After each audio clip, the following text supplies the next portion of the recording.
जी हाँ, तो भरपूर स्वागत बा आप सभी के भाई भोजपुरिया यूट्यूब चैनल में। जब मैं कहल जाओ फिर भोजपुरिया शेर पावर स्टार पवन सिंह जी से जुड़ल नया एवं बड़ी खबर लेके बनी।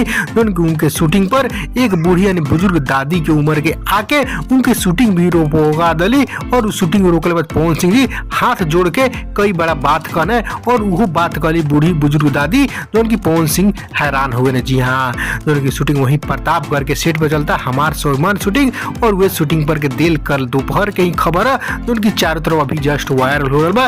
उनके वायरल खबर के पूरी तरह जांच पड़ताल कैले के बाद नया रिपोर्ट तैयार कैले बनी तो सारा कुछ जाने डिटेल साथ आखिर वो बूढ़ी दादी बुजुर्ग की उम्र के वहां पे शूटिंग के तरह रोकवा दिली, कौन मामला यानी ढेर मामला सामने आइल बा, सब कुछ जान सके आप सब।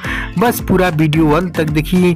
उससे पहले एक और रिक्वेस्ट करें आपसे कि यदि आप भाई भोजपुरिया यूट्यूब चैनल पर नया बानी तो जुड़े जरूर, सब्सक्राइब करके घंटी ऑल ऑन कर दे ताकि सभी न्यूज नोटिफिकेशन वीडियो मिलते रही आपसे कि सबसे पहले मिस ना हो। जी हाँ, तो कहा जाए पवन सिंह जी के हमारे स्वाभिमान फिल्म के सेट से प्रतापगढ़ उत्तर प्रदेश में वहीं शूटिंग पर बूढ़ी दादी, जी हाँ बुजुर्ग उम्र कम से कम 70-80 साल के बूढ़ी दादी वहां पे पहुंच के खुद लगली कहे हम सबसे बड़ा फैन बनी तो हम भी बानी पावर स्टार। जी हाँ, पावर स्टार पवन सिंह हेमस हुए नहीं पर और पे बात कल खुद ही कहने काहे कि वहाँ पे सीक्वेंस का भी शूटिंग चल रहा और उस सीक्वेंस के शूटिंग में पवन सिंह जी इतना बिजी रहे अपन मोशन खराब कर रहा। जी हाँ, मोशन खराब कर दिया। खुद हाथ जोड़ के कहना दादी जी अब बाद में बात करें, कभी हम सेट बानी तो तुरंत दादी जी लोग के शूटिंग मेंबर वहाँ पे सभी लोग साइड केलस और पवन सिंह जी के फिर शूटिंग शुरू भइल। जी हाँ, तो आप लोग देख लेनी पवन सिंह जी की कितना बड़ा दरिया दिली, बूढ़ी दादी तक लेनी 70-75 वर्ष की बुजुर्ग दादी भी फैन बड़ी उनके। जी हाँ, तेई से आप लोग इहो नया रिपोर्ट तैयार करके बता देनी। तो खबर कैसा लगा, खबर जरूर पसंद पड़े फैंस बनी तो खबर को लाइक शेयर करी चारों तरफ सभी फैंसों के पास ताकि जान दे लो पवन सिंह के